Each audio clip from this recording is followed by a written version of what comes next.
konulardan bir tanesi cinsel işlev bozukluğu. Bugün erkeklerde cinsel işlev bozukluğunu konuşacağız. Daha sonraki Kasım ayında da sanıyorum kadınlarda cinsel işlev bozukluğu anlatılacak gene.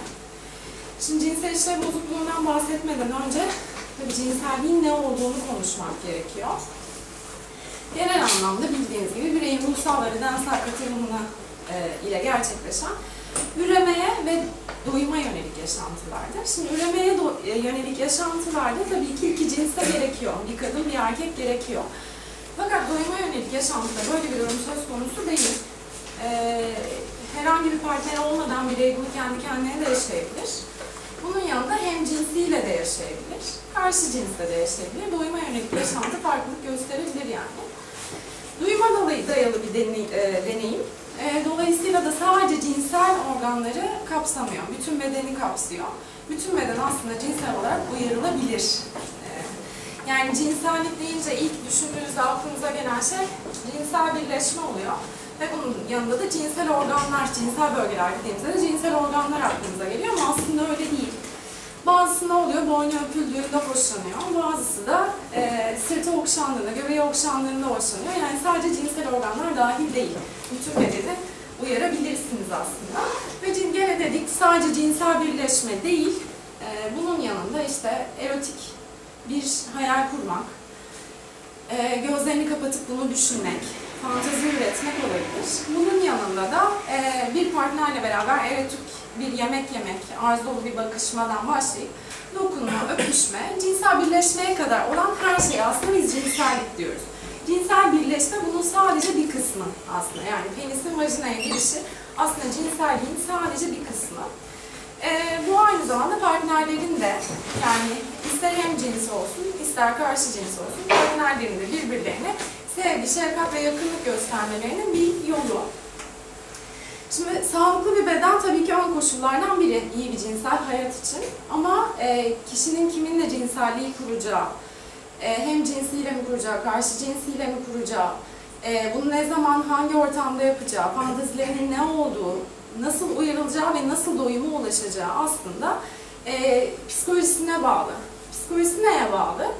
Genel tutumlarına, yetiştirilme tarzına, anne baba ilişkilerine, kişilik özelliklerine, geçmiş yaşantılarına, travmalarına bağlı. Dolayısıyla bütün bu yaşantılarımız bizim cinselliğimizi etkiliyor. Sıklığına şöyle bir bakalım, cinsel sorunlar ne kadar? Aslında düşündüğümüzden çok daha fazla. Bu yapılan birçok araştırma ve hani Avrupa ülkelerinde yapılmış bir araştırma, 3 kişiden birinin cinsel yaşamı boyunca hayatının bir evresinde bir ya da yani en az bir tane cinsel işlev bozukluğu geliştirdiğini görülüyor. Yani 3 kişiden biri demek aslında çok yüksek bir oran. Sıklık genel toplumlarda aynı ama özellikle bizim gibi muhafazakar toplumlarda bu sıklık daha da yükselebiliyor. Çünkü burada ne gerçekleşiyor? İşte cinsellik yasak algılanıyor. Konuşulması ayıp, tabu. Çoğu zaman hatta suçluluk duygusuna neden olacak işte böyle bir yasaklamalar. Bunu hiç çocuğuyla konuşturmama, bilgilendirmeme, herhangi bir cinsel aktivite olduğunda cezalandırmaya kadar giden şeyler görülebiliyor. Dolayısıyla böyle ortamda yetiştiğinde daha fazla cinsel işlev bozukluğu ortaya çıkıyor. Erkekler düzeyinde bakacak olursak yaklaşık %40'ında yaşam boyu en az bir kez cinsel işlev bozukluğu gösterdikleri bulunmuş. Türkiye'de en yaygın görülen cinsel işlev bozukluğu erkeklerde erken boşanma. Çok sık görülüyor ama en kolay tedavi edilenlerden de bir tanesidir. Nedenlerine bakacak olursak ilk nedenlerden, hani yapılan araştırmaların sonunda da görülen ilk nedenlerden bir tanesi eğitimsizlik ve bilgisizlik. Maalesef hani okullarımızda bununla ilgili herhangi bir şey öğretilmiyor. Okulda öğretilmediği gibi de anne baba bilmediği için ya da bunu konuşmaya utandığı için ailede de öğretilmiyor. Sonucunda işte bu internetten araştırmalar, arkadaş ortamından öğrenmeler, hani kendiniz üzerinden bile düşündüğünüzde aslında belki birçoğumuz buna ya arkadaş ortamında öğrendik ya da işte internet aracılığıyla araştırıp öğrendik. Bununla ilgili herhangi bir bilimsel bilgiye ulaşmadık. Dolayısıyla bu ne oluyor? Hani ağızdan ağza duyulan yanlış bilgiler, hatta işte yanlış inanışlara neden oluyor. Bunlar kalıplar oturduğunda da cinsel işlev bozukluklarına temel hazırlıyorlar. Yanlış inanışlar gene Kasım ayında anlatılacak ama bunlardan bir tanesine örnek verebilecek olursam, işte cinselliği erkek başlatır gibi bir inanış var. Böyle bir şey söz konusu değil. Bu aslında cinsel arzusu olan kadını ketleyen bir şey.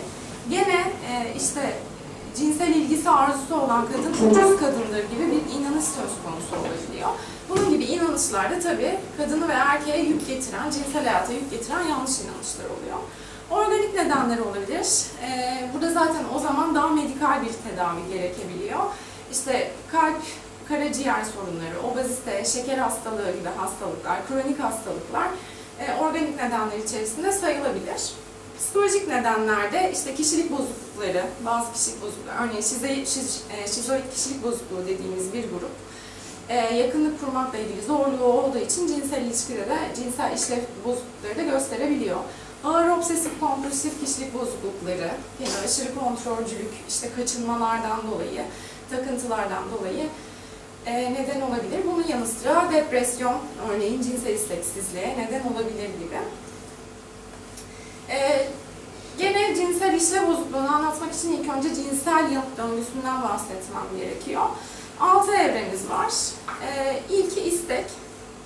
Herhangi bir cinsel etkinliğin başlaması için tabii ki isteğimizin olması gerekiyor. Bu ne demek? Herhangi bir fantezimizin ya da bununla ilgili bir hayalimizin olması. Bunu başlatmaya ya da sürdürmeye, buna katılmaya yönelik bir isteğimizin, arzumuzun olması.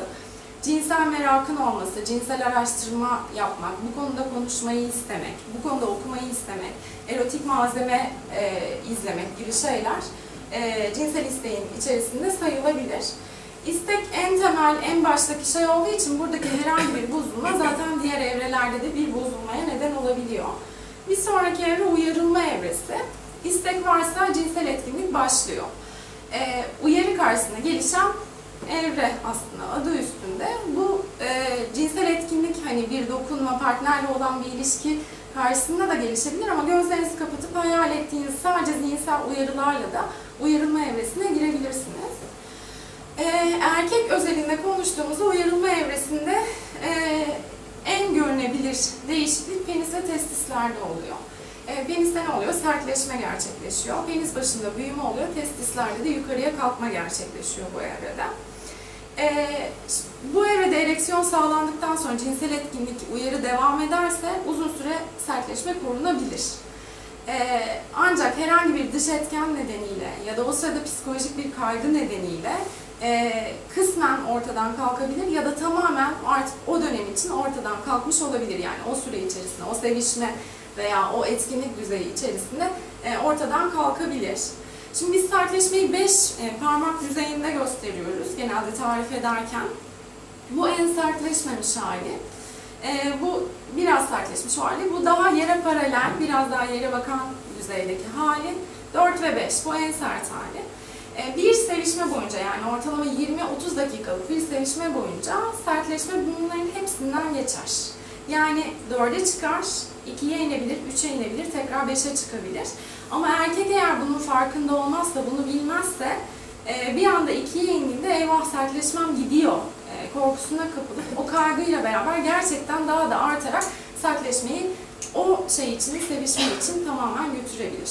Artan kaygı sertleşmeyi iyice engeller. Aslında bu 5 evreden de geçebilir. Bunu bilmek gerekiyor. Bu penisin beslenmesi için de, dinlenmesi için de önemli aslında. Bir sonraki evre Plato evre. Artık cinsel uyarının çok arttığı orgazm öncesi evre bu evre. Cinsel organlarda kanlanma oluyor aslında bir önceki evrede ve işte penis sertleşiyor. Bu evrede artık o kanlanma vücudun geneline, karın bölgesine ve göğüs bölgesine doğru artıyor. Penisten hani boşalmadan önce gelen renksiz bir sıvı vardır. O sıvı bu evrede geliyor. Bu evrenin süresi kişiden kişiye değişir. Bazısında çok daha uzundur, bazısında çok daha kısadır. Özellikle erken boşalmalarda bu evre çok kısadır. Bir anda pik yapar ve orgazma ulaşır. Eğer boşalma kontrolü varsa Plato evresi uzatılabilir. Orgazm evresi de ejekülasyonun geldiği yani meni çıkışının geldiği dönem. Meni ortalama 7-8 refleks atımla çıkabilir, bir fışkırma şeklinde olabileceği gibi sızıntı şeklinde de gelebilir. Her ikisi de doğaldır. Herhangi bir ek değişim bedensel olarak herhangi bir ek değişim bu dönemde gerçekleşmiyor. Daha sonra orgazm olduktan sonra da bir çözülme evresi geliyor. Bütün fizyolojik değişiklikler aynı sırayla geri dönüyor ve rahatlama gerçekleşiyor. Şimdi bu aşamadan sonra erkeklerde, kadınlarda olmayan ama erkeklerde olan bir evre var. Yanıtsız evre, bizim refrakter dönem dediğimiz. Artık bu evrede erkek ne yaparsa yapsın, boşalma ve çözülme gerçekleştikten sonra erkek ne yaparsa yapsın tekrar uyarı sağlayabilmesi ve tekrar sertleşmeyi sağlayabilmesi için bir dönem gerekiyor. Bu ergenlikte daha az olabilir, 5 dakika kadar. 30 yaşlarından sonra giderek artar ama 70 yaşında bir insanın bir gün belki bir haftaya bile ihtiyaç duyabilir tekrar sertleşmeyi sağlayabilmesi için. Bu evre şu açıdan önemli, bilinmesi şu açıdan önemli. Örneğin erken boşalma vakalarında mutlaka ikinci kez bir cinsel birleşme denemesi yapılıyor. Ama bu sefer sertleşme için gereken o yanıtsız evrenin farkında olmayan erkek bunu kaygı haline getirmeye başlıyor. Bu sefer de sertleşmem gitti diye. Halbuki kendine biraz izin verse bu dönem atlatıldıktan sonra tekrar uyarı gerçekleşebilir, tekrar sertleşme gerçekleşebilir. Bunu bir çizelgeyle gösterecek olursak istekle başlıyor. Uyarılmada hızlı bir yükselme söz konusu. Fizyolojik değişikliklerin ve hazzın artışı söz konusu. Platoda biraz daha düzlüğe, zaten adı üstünde Plato, biraz daha düzlüğe ulaşıyor ve Platon'un sonunda ani bir pikre orgazma ulaşıp çözülmeye ve yanıtsız evreye, daha düzlüğe çıkıyoruz. Cinsel işlev bozukluğu dediğimiz şey de aslında bu evrelerin herhangi birinde veya birkaçında bir bozukluğun gerçekleşmesi. Yani o zaman ne oluyor? İlgi istek bozuklukları bir tanesi, uyarılma bozuklukları bir tanesi ve boşalma güçlükleri, orgazm bozuklukları bir diğeri. Yani 3 ana başlığı var cinsel işlev bozukluklarının erkekte. Bunun yanında da cinsel ağrılar dediğimiz ayrı bir başlık var aslında. Şimdi cinsel ilgi ve istek bozukluklarının ilkine bakacak olursak azalmış cinsel istek bozukluğu. Kadında da ismi aynıdır aslında. Süreyen ve tekrarlayan biçimde bu çok önemli. Bir defa olması veya hayatınızın sadece kısa bir döneminde gerçekleşmesi bu tanıyı koymaya yeterli değil. Süreyen ve tekrarlayan biçimde cinsel fantezilerin veya cinsel etkinlikte bulunma isteğinin olmayışı durumu ya da azalmış olması. Tabii ki en temel faz olduğu için ilgi ve istek bu dönemde yaşanan bir güçlük diğer dönemde yaşanan güçlüklere de sebep oluyor. Yani isteği olmayan bir kişi aynı zamanda uyarılamaz da. Dolayısıyla da orgazma da ulaşması güç olur. Erişkinliğin başından itibaren olabilir. Yani aslında ergenlikten itibaren de söz konusu olabilir. İlk cinsel arzunun ve dürtülerin çıktığı dönem ergenlik olduğunu düşünürsek ergenlikten itibaren de başlayabilir. Sonra gelişen herhangi bir yaşantı, yaşanan bir olay sonucunda da gerçekleşebilir. Tabii ki sonradan olan bir şeyi düzeltmesi biraz daha kolay oluyor. Bunun tedavisi çok daha kolay oluyor. Eğer baştan beri hiç ilgi ve istek duymadıysa orada daha dinamik ve kişilikle alakalı bir sorun olabileceği, yetiştirilmeyle ilgili, anne baba ile ilgili bir sorun olabileceğini düşünerek biraz daha güç, daha derinlemesine çalışma gerekebilir. Sadece cinsel yaşamın bir kısmına, yani örneğin cinsel birleşmeye, partnerle cinsel ilişki kurmaya karşı olabileceği gibi cinselliğin tümüne de yayılmış olabilir. Yani kişi mastürbasyonla isteği vardır ama partner cinsel ilişkiye bir isteği yoktur. Bu ayrı bir çeşidi. Bunun dışında mastürbasyon yapmaya bile bir isteği yoktur. Bu da ayrı bir çeşidi. Neden olabilir? Psikolojik nedenleri ve organik nedenleri var. Birincisi hani ilk bahsettiğimiz kişilik sorunları söz konusu olabilir. Daha önce söylediğim gibi şizoid kişilik bozukluğunda yakınlık kurmakla ilgili bir sıkıntı olduğunda böyle bir sebep olabilir, buna sebep olabilir. Cinsel kaçınmalar, işte cinsel organlardan iğrenme, cinsel sıvılardan iğrenme, öpüşmekten iğrenme gibi sebepler olabilir. Maskelenmiş fantaziler olabilir. Şimdi her insanın bir fantezisi var. Bazen bu kendine bile itiraf edemediği düzeyde olabiliyor ve sapıkça gelebiliyor. O toplumsal öğretiler dolayısıyla. Kendine bile itiraf edemediği o fanteziler zaten partnere hiçbir zaman itiraf edilemiyor ve paylaşılmayan fantezi bir süre sonra cinsel hayattan mutsuzluğa, süregelen mutsuzlukta, istekte azalmaya neden oluyor. Eşcinsellik olabilir. Bazen birey eşcinseldir fakat bunu itiraf edememiştir gene toplumsal baskılar nedeniyle. Belirli bir süre hayal, fantezi boyutuna gidebilir ama bir süre sonra karşı cinsle tamamen ilişkiyi kesebilir. Çocuk sahibi olmak istememe Hani partnerlerden bir tanesi istiyordur ama diğeri istemiyordur. Dolayısıyla bir süre sonra bir isteğin azalmasına neden olabilir. Psikiyatrik rahatsızlıklar, en başta depresyon örneğin, ilgi ve isteği azaltır. Bunun yanında işte obsesif kompulsif bozukluk, anksiyete bozukluğu neden olabilir. Evlilik çatışmaları çok önemli nedenlerden bir tanesi. İşte zorla evlendirilmeler, eş reddi, evlilik içerisinde kadın ve erkek ilişkilerindeki herhangi bir güçlük neden olabilir. Cinsel bilgisizlik zaten bahsetmiştik. Yanlış inanışlar çok etkili. Bir de eşle ilgili sıkıntılar söz konusu olabilir. Eşte var olan bir cinsel işlev bozukluğu zaman içerisinde cinsel istek bozukluğuna neden olmuş olabilir. Bunun yanında organik nedenleri de olabilir. İşte kronik rahatsızlıklar, tiroid hormonlarındaki azlık ya da artış, cinsellik hormonunun az salgılanması gibi. Yanında da bazı ilaçlar da cinsel istek bozukluğu yaratıyor. Örneğin bazı psikiyatrik ilaçlar, antidepresanlar buna neden olabiliyor. İlgi istek bozukluklarının bir diğeri cinsel tiksinti bozukluğu. Kişinin ilişki kurmaktan tiksinti duyması ya da tamam kaçınması durumu. Cinsel eylem söz konusu olduğunda bu kişilerde işte bulantı, kusma hissi, korku, çarpıntı gibi belirtiler ortaya çıkıyor. Şimdi burada tiksinti tüm cinsel etkinliği kapsayabilir.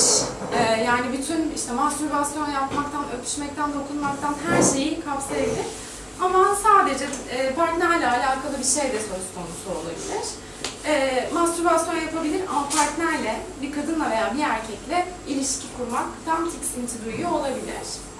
Tiksinti bozukluğunun nedenleri bir önceki bozuklukla aynı aslında. Benzer nedenler ama burada daha şiddetleniyor tabii. Bir şeyden tiksinti duymak biraz daha şiddetli bir neden gerektirebiliyor. Buna ek olarak da işte yaşanan travmalar, tekrarlayan ağrılı cinsel birleşmeler bir süre sonra o da travmaya dönüyor zaten.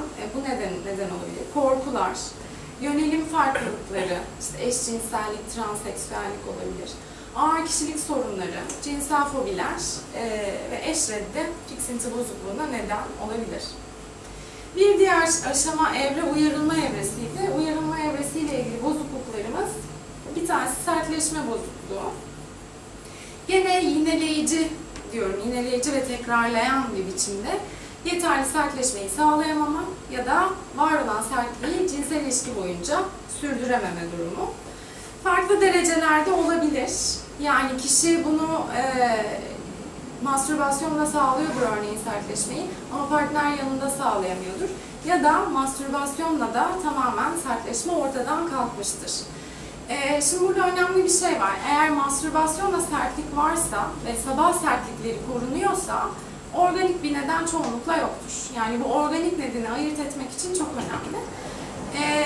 Ama eğer sabah sertlikleri de gitmişse ve mastürbasyonda da sertlik yoksa biz organik bir nedenin olup olmayacağını araştırırız her zaman.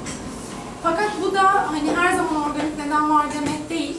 Ağır sertleşme bozukluklarında bir süre sonra sabah sertlikleri de gidebiliyor örneğin. Ama aklımızda hemen yanması gereken ışıklardan bir tanesidir o. Eğer sabah sertliği ve mastürbasyon sertliği yoksa acaba organik bir neden var mı diye ilk üroloğa göndeririz. Yaş ilerledikçe de şunu unutmamak lazım. Yaş ilerledikçe de sertleşme düzeyi azalır. Yani hani şu 5 parmağı göstermiştik. Buna zaten ergenlikte ulaşılıyor ama aşama aşama 4'e iniyor. 35-40 yaşlarında bir erkeğin de 5'e ulaşması her zaman mümkün olmayabilir. 4'te kalır genellikle.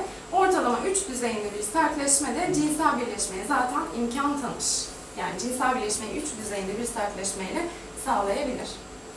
Nedenlerini şöyle renkli yazdım çünkü işte başlatıcı, devam ettirici ve arttırıcı nedenler bunlar. Yetiştirilme çok önemli. Hani başından beri söyledik.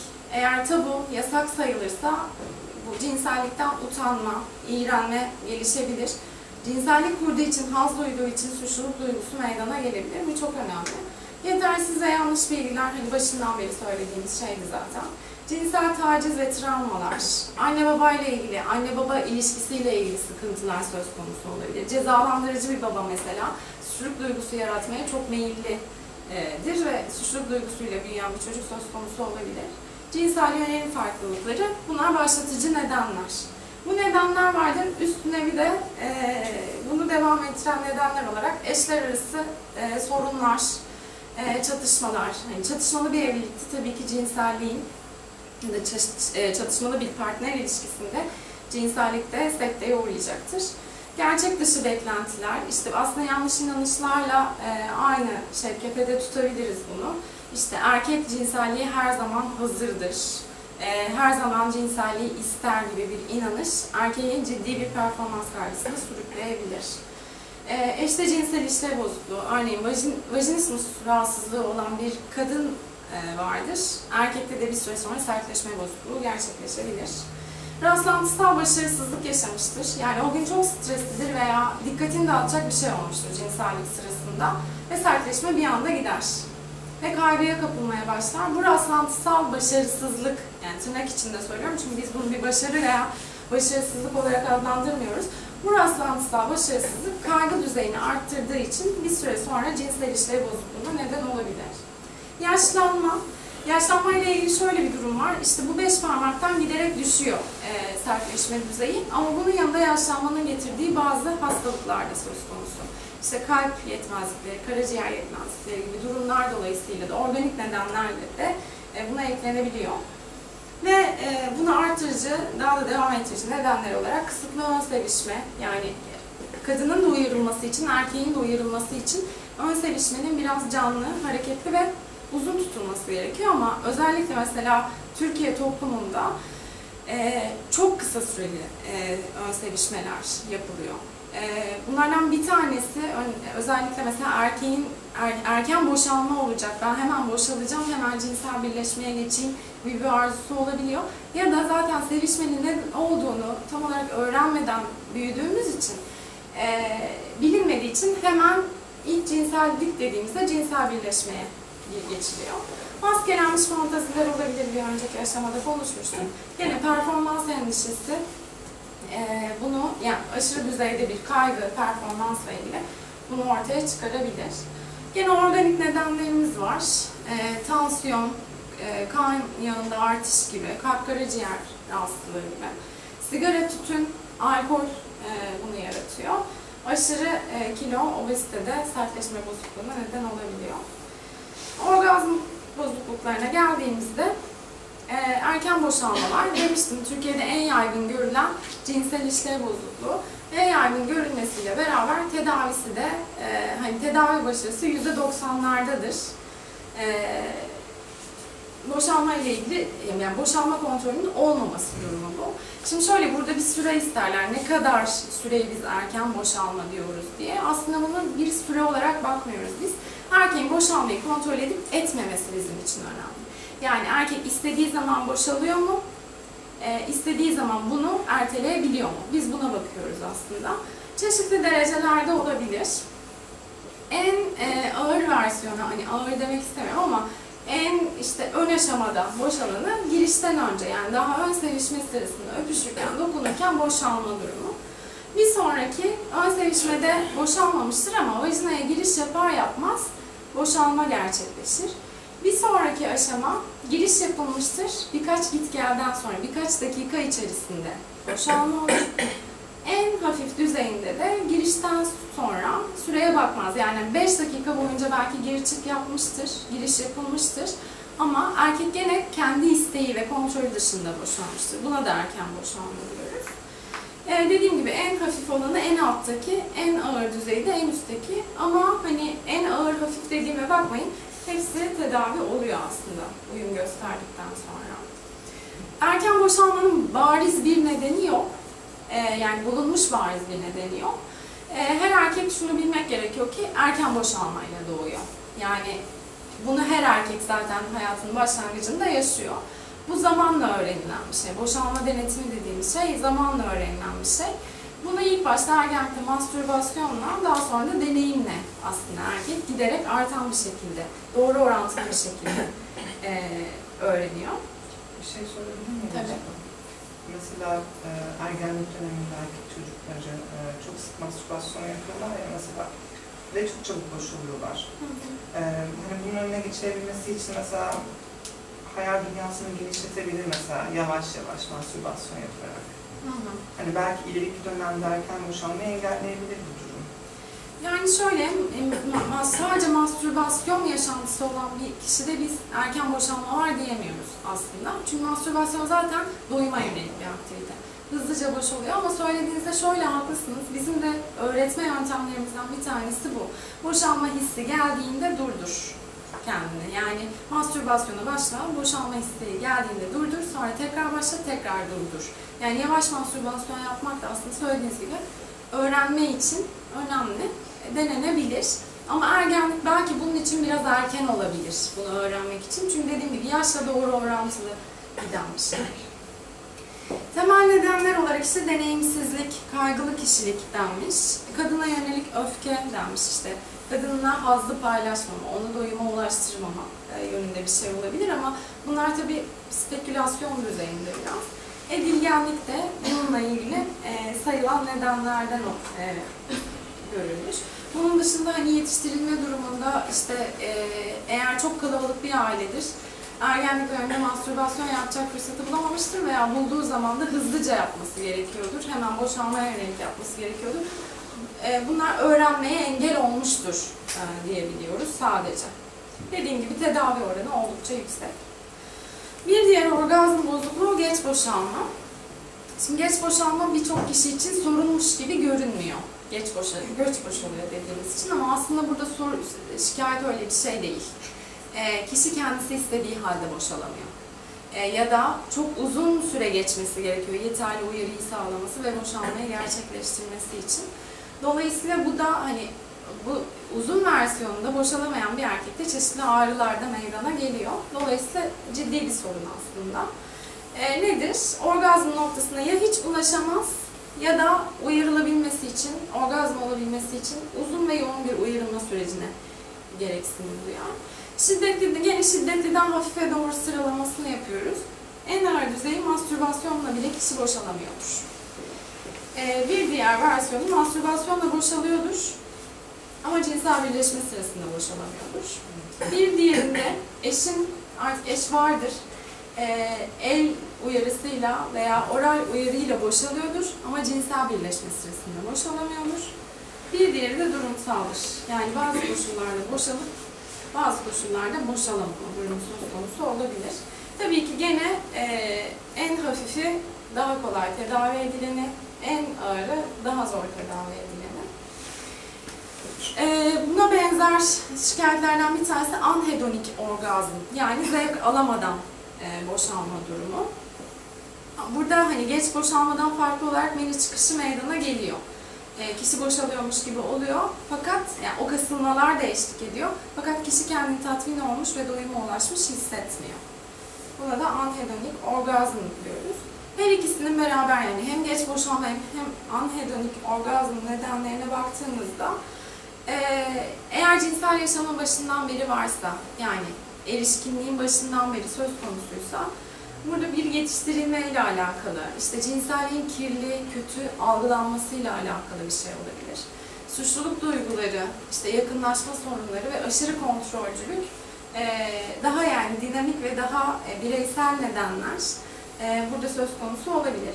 Ama sonradan çıkan bu güçlüklerde yaşanan herhangi bir travma, hamilelik korkusu gene işte eşini hamile bırakmak istememe, eşle ilgili başından beri söylediğim sıkıntılar, evlilik çatışmaları ve performans endişesi ve performans endişesi dolayısıyla sürekli kendini kontrol etme, boşanmayı geciktirme neden olabilir. Bazı ilaçların kullanımı da geç boşanmaya sebep olabilir.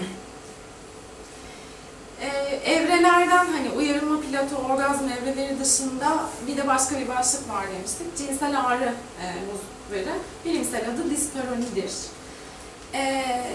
İlişki sırasında cinsel organlarda sürekli ya da yineleyici biçimde ağrının olması. Yani bu ilişki sırasında da olabilir ama ilişkiden sonra da gerçekleşebilir. Kasık bölgesinde ve daha derin anlamıyla karın bölgesine kadar çıkan cinsel ağrıların söz konusu olması. Bunun psikolojik herhangi bir nedeni henüz bulunmuş değil. Genellikle organik temelli oluyor. Dolayısıyla ilk yaptığımız şey gene bir üroloğa yollamak ve organik bir nedeni var mı yok mu onu araştırmak oluyor. Dediğim gibi psikolojik herhangi bir neden gösterilmemiş. Ama ruhsal çatışmalar, cinsellikle ilgili herhangi bir çatışmanın olması belki buna sebep oluyor olabilir. Dediğim gibi araştırmak gerekiyor. Şimdi tedavisi, hani bütün bunlar erkekte görülen cinsel işlev bozukluğu. Biz tedavide ne yapıyoruz onu biraz bahsedeyim. İlk önce sorunun tıbbi, biyolojik bir nedenden mi kaynaklandığı yoksa psikolojik bir nedenden mi kaynaklandığını araştırıyoruz. Biraz önce söylediğim işte küçük şeyler, tiyolardan hareketle bu organik olabilir, olamaz gibi. Bir şüphemiz varsa ilk başta organik nedenin araştırılması için üroloğa yolluyoruz. Eğer organik bir neden yoksa cinsel terapiyi başlatıyoruz. Kişinin de buna isteği varsa tabii. Organik nedeni bile olsa aslında, organik neden bir cinsel sıkıntıyı yaşattığı için daha sonra bu bir süre sonra psikolojik bir sıkıntıya da sebep oluyor tabii ki otomatikman. Yani sertleşme bozukluğu organik nedenle gerçekleşmiş olabilir ama bu erkeğin psikolojisinde de bir sıkıntı yarattığı için aslında kombine bir tedavinin iyi olacağını düşünüyoruz.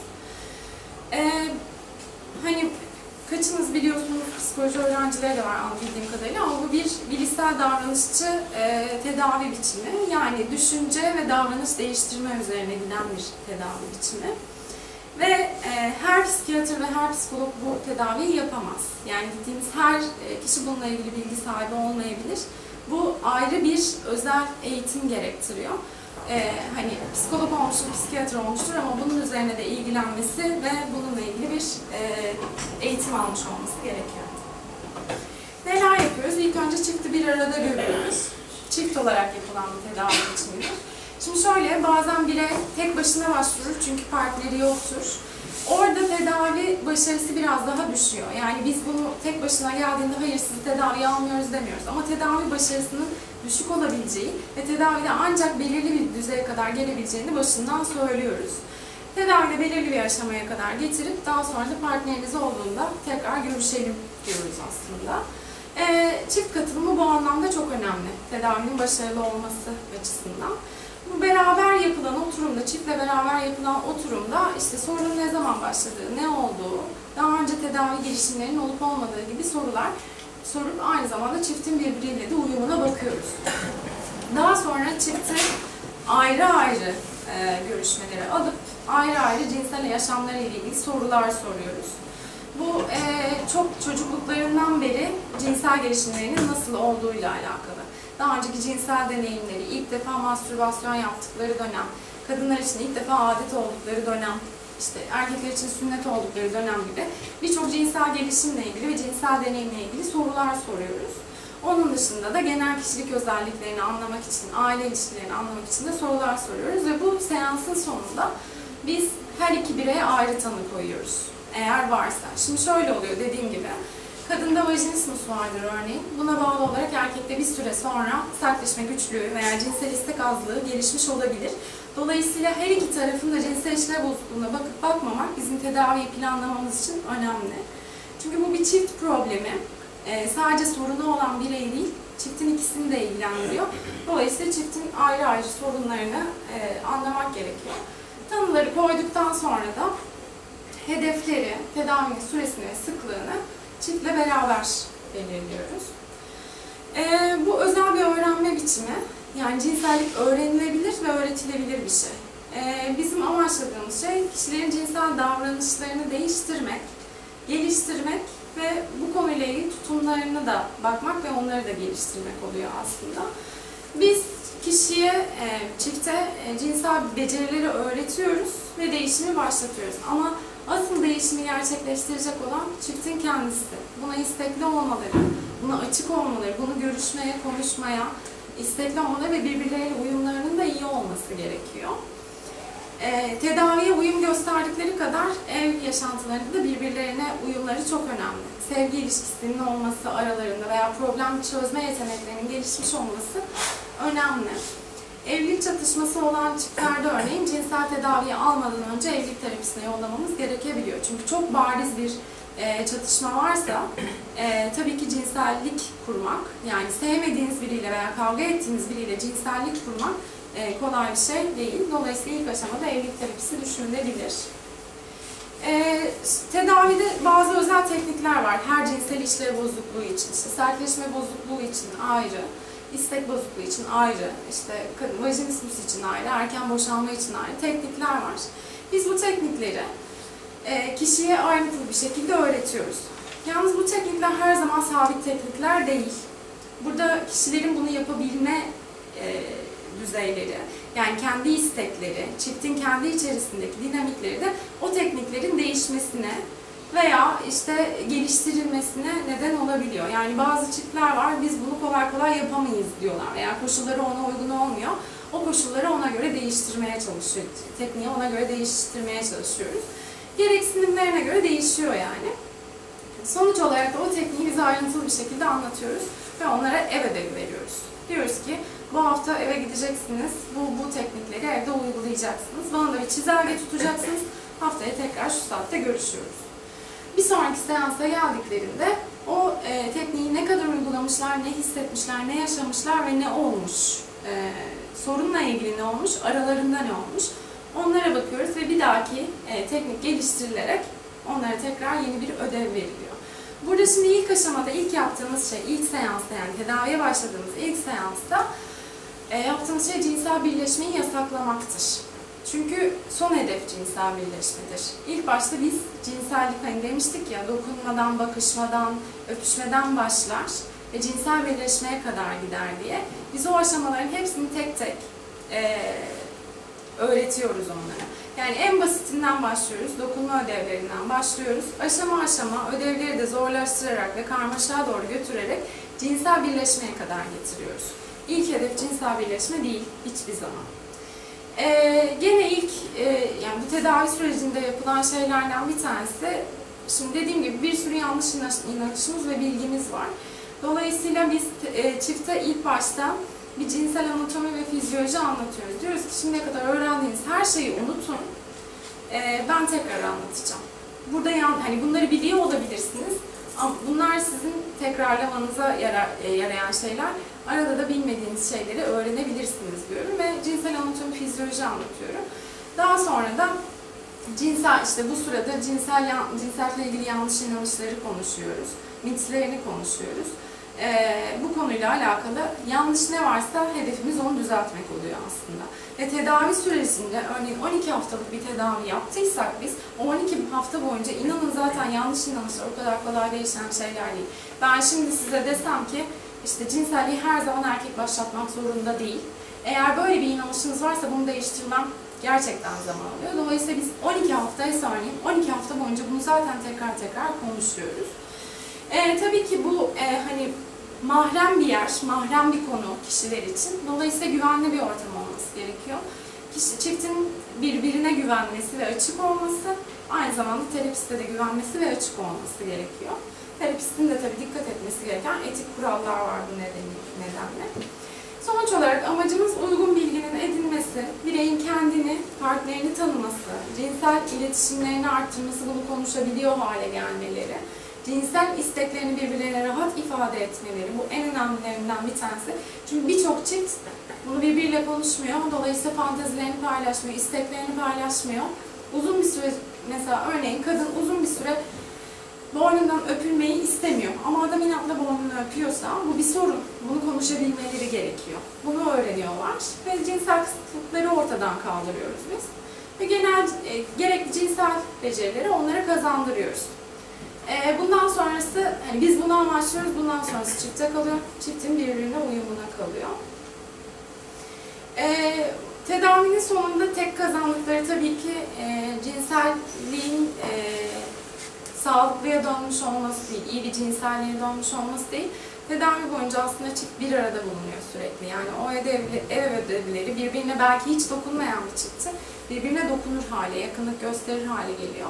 Ve beraber bir problemi çözüyorlar aslında. Bu çok önemli bir kazanım onlar için.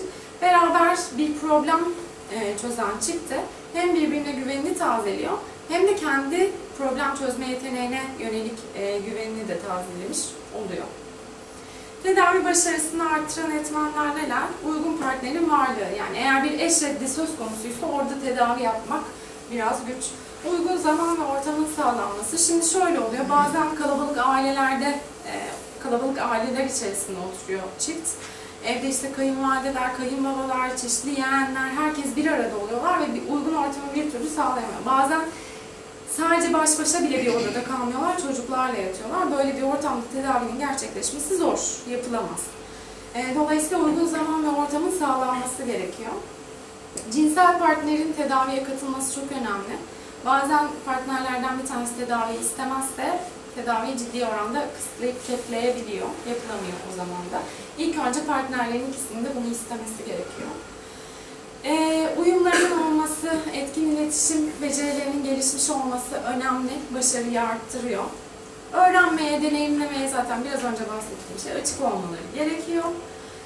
Bir de şu çok önemli, sorunun başladığı zaman ve tedaviye gelme süreleri arasındaki sürenin çok uzun olmaması lazım. Yani daha doğrusu lazım demeyeyim ama bu tedavinin başarısını artıran bir etken. Yani kişinin cinselleşme bozukluğu başlamıştır örneğin. Aradan 5 yıl geçmiştir, tedaviye anca başvurmuştur. O 5 yıl uzun bir süre. Yani hem yanlış inanışlarının gelişmesi, hem kaygısının artması, hem bunun düzeleceğine olan inancının azalması anlamında bu süre uzun bir süre. Eğer başladıktan 4-6 ay içerisinde, bir sene içerisinde başvurursa tabii ki tedavi başarısı artmış oluyor. Daha önce başarısız tedavi girişimleri olduysa bu da başarıyı düşüren bir şey. Çünkü tekrar tedaviye gitmiştir, çeşitli ilaçlar kullanmıştır, her türlü yönteme başvurmuştur, bir türlü tedavi olmamıştır. Bunun düzelebileceğine olan inancı gene azalmıştır. Dolayısıyla hani mümkünse ilk başvurduğu kişinin bir cinsel terapist olması tercih sebebi çeşitli böyle riyakar veya yalancı tedavileri denemeden önce. İlaç tedavisi özellikle erkeklerde çok sık başvurulan bir şey, ilaç tedavisi. Ne zaman kullanılmalı? Eğer medikal bir müdahale gerekiyorsa, fiziksel bir hastalık varsa, örneğin işte bahsettiğimiz organik nedenler, obezite, kalp rahatsızlığı gibi durumlarda organik temel veya cinsellikle ilgili organik yani erkeğin penisiyle alakalı bir organik neden varsa onun ilk başta tedavi edilmesi gerekiyor ilaç tedavisiyle. Cinsel terapi bazen yetersiz kalabiliyor. Birey bunu istemiyor, uyum göstermiyor, yapmıyor, ödevleri yapmıyor. O zaman ilaç tedavisi düşünülebilir. Cinsel terapiyi kabul etmediğinde dediğim gibi bazen de dini ya da kültürel sebeplerle verilen ödevlerin yapılamaması gibi bir durum söz konusu oluyor. Örneğin işte ben mastürbasyon yapmam çünkü dinen bunun yasak olduğunu inanıyorum diyen birine ödevi yapmadığı için tedavi uygulama şansınız sizin de azalıyor. Dolayısıyla o zaman da belki ilaç tedavisi düşünülebilir. Ama şunu söylemem gerekir ki ilaç kullanmak her zaman iyi bir şey değil. Birçok insan da zaten bunu sevmez. En kolay yöntemi değildir. Sürekli bir ilaç kullanımına ihtiyaç duyabilir.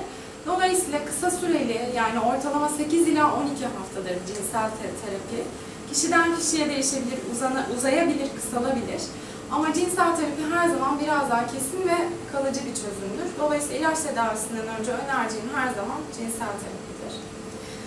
Anlatacaklarım bu kadar ama şunu eklemek istiyorum. Şimdi cinsellik doğal ve sağlıklı bir şey. Bunun için ne utanmak ne de utandırmamak lazım. İnsanlar değişik şekillerde yaşayabilirler, değişik yönelimleri olabilir, farklı istekleri olabilir. Bunları sapıkça görmemek gerekiyor. Ve en önemlisi bence eğer gençler, yani çocuklar, ergenler bununla ilgili bir soru soruyorlarsa mümkünse utandırmayın, yargılamayın. Bilmiyorsanız bilmiyorum deyip doğru kaynağa yönlendirin. Çünkü ileriki yaşamlarında çok derin gerçekten problemlere neden oluyorsunuz. O zaman bize başvuru artmış oluyor. Bu hani istediğimiz bir şey değil. Mümkünse cinsellik konusunda bilgili, eğitimli ve açık bir şekilde yetişsinler. Dediğim gibi bilmiyorsanız da yanlış bilgi vermek yerine sağlıklı bilgi alabilecekleri kişilere yönlendirin. Teşekkür ederim dinlediğiniz için. Sorularınız varsa zevkle yanıtlarım. Biz de teşekkür ediyoruz. Yok anlaşılan. Diğer seminerde görüşürüz. Var benim. Kadınlarda cinsel gelişme sırasında el kullanmadan, göz yorulmadan, orgazm olmadan normal bir şey mi yoksa bu bozuklukları da böyle? Yani kadınlarla olan kısmı başka bir seminer konusu ama sormuşken yanıt vereyim. Klitoris uyarısı kadınlarda gerekli bir şey. Kadın bunun için el uyarısına ihtiyaç duyuyorsa, el uyarısıyla orgazm olabiliyorsa bu problem yok.